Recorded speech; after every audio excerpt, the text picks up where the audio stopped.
मैं आपके ऑडियंस को ना हल्का सा डीप स्टेट में और ले जाना चाहूँगा। ओके। डीप स्टेट है क्या? सुनते हम बहुत बार हैं, लेकिन हम कभी उस पर रियलाइज़ेशन करते नहीं हैं, क्योंकि हमें ऐसा लगता है कि ये बाइडेन चाहते थे या ट्रंप चाहते थे। बाइडेन चाहते थे लेकिन ट्रंप नहीं चाहते, ट्रंप चाहते थे बाइडेन नहीं चाहते, ऐसा होता ही नहीं है। एग्जिस्ट करता है डीप स्टेट, और इसको समझाने के लिए मैं इंडियन पॉलिटी से एक वर्ड उठाऊंगा जो हमारे संविधान में लिखा है, दैट इज स्टेट। स्टेट कहा जाता है किसी देश को। हम बोलेंगे स्टेट तो राज्य को कहा जाता है।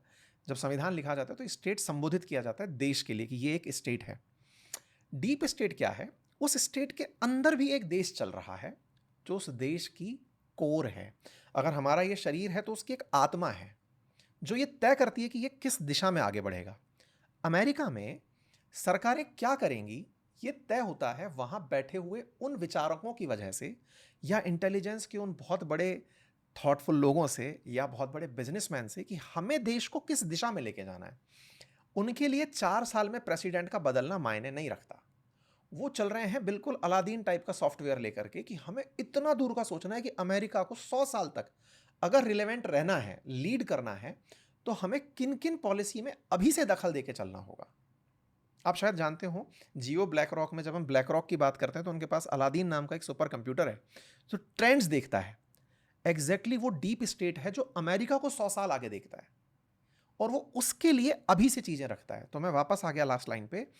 बांग्लादेश में जब बाइडेन थे, बाइडेन चाहते थे कि उनसे एक आइलैंड है वो ले लिया जाए, लेकिन ट्रंप आने पर लोगों को लगा कि शेख हसीना और ट्रंप के रिलेशन अच्छे हैं, ट्रंप शेख हसीना के लिए बहुत लीनियंट होंगे। ऐसा नहीं हुआ। हुआ क्या? ट्रंप के लिए भी बांग्लादेश वैसा ही रहा जैसे बाइडेन के लिए था। इसका मतलब पीछे गवर्निंग फैक्टर कोई और था। बहुत ज़्यादा हमारी मीडिया में उसे जॉर्ज सोरोस फैक्टर बोल दिया जाता है, लेकिन असल मायने में ये डीप स्टेट के वो लोग हैं जो तय करते हैं कि कौन सा देश हमारे लिए क्या भविष्य में असेट बन सकता है। जॉर्ज सोरोस फैक्टर क्यों? जॉर्ज सोरोस के बारे में इतना समझिए कि वो एक ऐसा इन्वेस्टर है जो पैसा लेके घूम रहा है। आप धुरंधर मूवी देखेंगे अगर, तो उसमें भी पाकिस्तान के अंदर एक अमीर आदमी दिखाया है जो भारत में आतंक को फाइनेंस कर रहा है। हर देश के अंदर कुछ ऐसे पैसे वाले लोगों को रखा जाता है जो फाइनेंसर्स होते हैं, क्योंकि सरकार की अपनी लिमिट होती है। उनके पास भी, जैसे इंडिया में सीएजी है, उनके पास भी अपना सीएजी होता है जो चेक करता है कि भाई ये पैसा कहाँ लगा दिए। लेकिन बिजनेसमैन पैसा लगाने के लिए फ्री है। वो किसी प्रोजेक्ट में पैसा लगा दिया कि मैं यहाँ पे एक साइट परचेज किया, एक्स दाम की थी, मैंने 10x पहुंचा दिया। आप उन सवालों के घेरे में नहीं आते। तो सरकारें अपने साथ में कुछ बिजनेसमैन ऐसे लेके चलती हैं जिनके रूट से पैसे पहुंचाए जाते हैं। ये ओपन सीक्रेट है। जैसे इंडिया में कोई ये बोले कि साहब भ्रष्टाचार नहीं है, ये मजाक है। आज आप पुलिस वाले से हो या फिर टीटी से हो, आप अपनी सीट के लिए आज भी वैसे ही व्यवहार करते हैं कि भैया देख लो ना यार, सीट मिल जाए तो। आप उसके साथ में काइंड्स में बात करने लगते हैं, फिर आप प्राइस में बात करने लगते हैं। एग्जैक्टली वर्ड में पैसा दिया जाता है, बस वाइट में नहीं है, मतलब सामने कोई सरकार पैसा नहीं पहुंचा रही है। तो जॉर्ज सोरोस फैक्टर एक ऐसा व्यक्ति जो कि उद्योगपति है, धनी है, पैसे वाला है। जहां जहां अमेरिका को अपनी बातें मनवाने के सारे तरीके फेल होते दिखते हैं, वहां जॉर्ज सोरोस एंट्री करता है कि सुनो, मैं इस एनजीओ में पैसे दूंगा, चलो मैं इस इंडस्ट्री में पैसे दूंगा, मैं यहाँ पे पैसे लगाऊंगा, मैं आपके यहाँ पर इस प्रकार का इनिशिएटिव चलाने के लिए पैसे दूंगा। अब वो पैसे वहां से कहीं भी पहुंचते हैं। That is George Soros factor. Okay. George Soros जैसे और भी लोग हैं, तो when you are saying George Soros factor, आप एक group of group of business businessman, owners. हाँ। ओके। आप इसको टैग कर सकते हैं जॉर्ज सोरोस टाइप। वो झट से समझा दीजिए जो आपने बांग्लादेशी आइलैंड के बारे में बताया, जो बाइडेन के लिए और ट्रंप के लिए क्या मायने रखता था। देखिए, एक आइलैंड बांग्लादेश के किनारे बंगाल की खाड़ी में अमेरिका लंबे समय से चाहता है, क्योंकि बे ऑफ बंगाल को अगर आप ध्यान से देखेंगे, यहाँ अमेरिका का कोई भी बेस नहीं है। यहाँ लॉजिक ये है कि जो देश ओशंस को कंट्रोल करता है, वाटर्स को कंट्रोल करता है। मैं एक फैक्ट और ऐड करूं, अमेरिका 80 कंट्री में 750 बेसेस रखता है।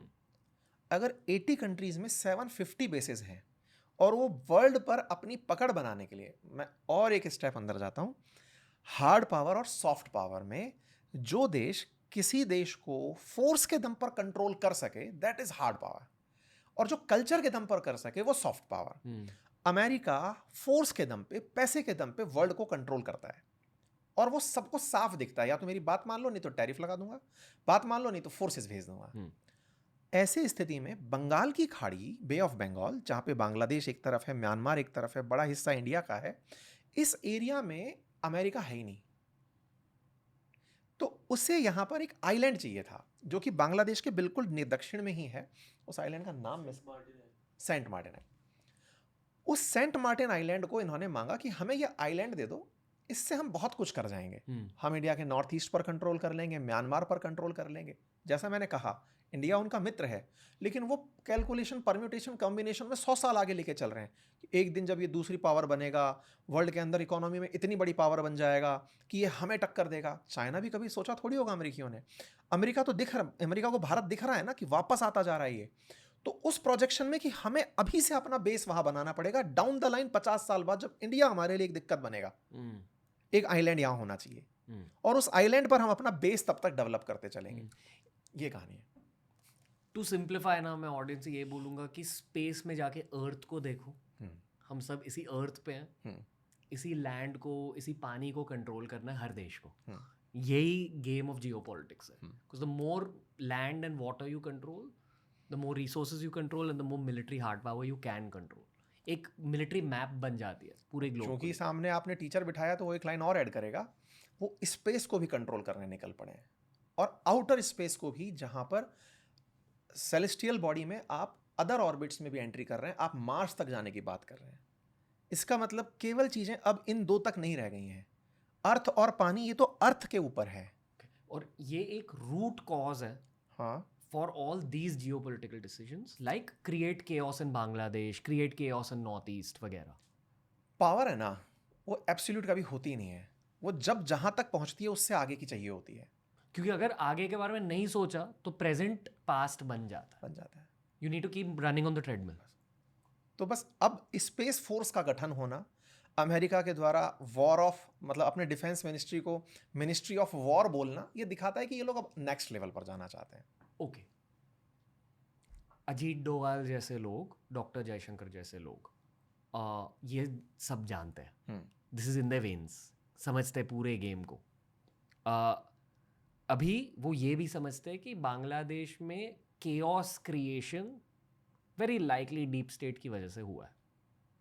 चाइना का कुछ रोल रहा है यहाँ बांग्लादेश में, एंड अमेरिका जब बांग्लादेश में केओस कॉज कर रहा है, उसका इंडिया पे क्या असर पड़ता है और चाइना पे क्या असर पड़ता है? दो क्वेश्चन है। क्या चाइना का रोल था? तो शुरुआत में जब ये कियोस्क क्रिएट हुआ तब तक चाइना का रोल बाहर निकलकर नहीं आया था। चाइना ना यहाँ पर जब कोई जगह बिगड़ रही होती है, अमेरिका के पैसे से वो इन्वेस्टमेंट नहीं करता। उसका एक बहुत सिंपल सा सिद्धांत है, अगर बर्बादियाँ हो रही हैं, अमेरिका कर रहा है, दर्शक बनकर देखते रहो, जब सुधरने की बात आएगी तब मैं इन्वेस्टमेंट लेके पहुंच जाऊंगा। बांग्लादेश में जब बर्बादियां आई, अमेरिका लेकर आया, जो कुछ किया, तब तक चाइना शांत बैठा था। जैसे ही अमेरिका ने सब बिगाड़ दिया सुधरने की तरफ कि चलो दोबारा इलेक्शन होंगे, फिर से रिश्ते बहाल होंगे, तब वाया पाकिस्तान चाइना एंट्री कर गया। इधर से निकल करके ये लोग पहुंचते हैं, चाइना जाते हैं, इनके मोहम्मद यूनुस उठ करके सब जगह घूमते हुए दिखाई देते हैं, चाइना के साथ में डिफेंस डील करते हैं, अब तो फाइटर जेट्स भी परचेज करने जा रहे हैं। तो उसने क्या किया? बिगाड़ा अमेरिका ने था, सुधरते समय चाइना पहुंच गया। इसका एक एडिशनल एग्जांपल ऐड कर देता हूं टू सपोर्ट दिस। अफगानिस्तान में बिगाड़ा अमेरिका ने था, सुधारते समय चाइना पहुंच गया, और अफगानिस्तानियों का इस समय सबसे बड़ा हमदम है कि भाई मैं तुम्हारे यहाँ इन्वेस्टमेंट लेकर आऊँगा। ईरान के केस में बिगाड़ा अमेरिका ने था, 400 बिलियन की ऑयल डील चाइना करके ले गया। ये इनकी तरीकों में शुमार है। तो चाइना ये करता है कि तुम पैसा लगा रहे हो तो मैं क्यों इन्वेस्टमेंट कर रहा हूँ, मैं तो चल रहा हूँ, सोचो तुम्हारे दिमाग में जो चल रहा है। This is the way. अब आता है बात कि अमेरिका और चाइना में फिलहाल बांग्लादेश को कौन प्रभावित कर रहा है। अमेरिका का चैप्टर पूरा हो चुका है, उन्हें बस इतना ही चाहिए था कि उनका आदमी वहां रहे। अब चाइना व्यापार करने आया है, अब हमारे लिए बांग्लादेश चिंता बन रहा है। चिंता क्यों? क्योंकि वो ऐसी ऐसी हरकतें कर रहे हैं जो 1971 से पहले बांग्लादेश पाकिस्तान हुआ करता था, वापस से वो पाकिस्तान की तरफ जा रहा है। टेंशन ये है कि ये अंडू का बटन ना दबा दें, ये ऐसी हरकत ना कर दें कि बांग्लादेश पूरी तरह पूर्वी पाकिस्तान बन जाए। वो हमारे लिए बहुत रिस्की होगा। बांग्लादेश और पाकिस्तान अब जियोपॉलिटिकली अलाइंड है बहुत ज्यादा, because of the China factor. Because of the China factor. क्योंकि एक्चुअली यहाँ दो टीम है, हाँ, और दो टीम के कैप्टन है चाइना और अमेरिका। हाँ, चाइना और अमेरिका। ये हर भारतीय को जानना चाहिए। ये हर भारतीय